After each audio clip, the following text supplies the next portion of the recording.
एक खुलासा, आपली दुनियादारी हे आपले प्रसार माध्यम, ना कुणाचे स्तुतीपाठक, ना कुणाचे फाट, ना कुणाचे निंदक, सत्ताधारी आणि विरोधक दोघेही समान अंतरावर. जो कर्तव्याशी प्रतारणा करील त्यांच्या विरुद्ध हा सारा प्रपंच. वर्ण, जात, लिंग, धर्म, पंथ कुठलाच भेद नाही, द्वेष नाही, असूया नाही की आत्मीयता. फक्त वास्तव तेवढे आपले, कारण दुनियादारी हीच तर असते. नाशिकच्या इंदिरानगर येथे अवघ्या काही तासात अनोळखी खुनाचा उलगडा. गुन्हे शाखा युनिट 2 आणि इंदिरानगर पोलीस ठाण्याची उत्कृष्ट कामगिरी. दिनांक 13 सप्टेंबर रोजी सकाळी धम स्टॉप जवळ एका अनोळखी इसमाचा मृतदेह आढळला होता. दगडाने ठेचून हत्या करण्यात आल्याचं स्पष्ट झालंय.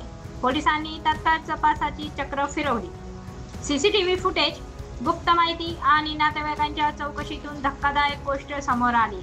मयत संतोष उर्फ छोटू काळे याचा खून स्वतःच्या पत्नीच्या प्रकरणामुळेच झाला होता. पत्नी पार्वती काळे हिने प्रियकर प्रफुल्ल कांबळे सोबत कट रचून खून घडवून आणल्याची कबुली दिली. पोलिसांनी केवळ काही तासात मुख्य आरोपी प्रफुल्ल कांबळे आणि त्याचा साथीदार योगेश जाधव यांना अहिल्यानगरहून ताब्यात घेतलंय. या प्रकरणात एका विधी संकटित बालकाचाही सहभाग उघड झाला आहे. ही धडक कामगिरी पोलीस आयुक्त संदीप कर्णिक, डीसीपी किशोर काळे, एसीपी शेखर देशमुख यांच्या मार्गदर्शनाखाली करण्यात आली.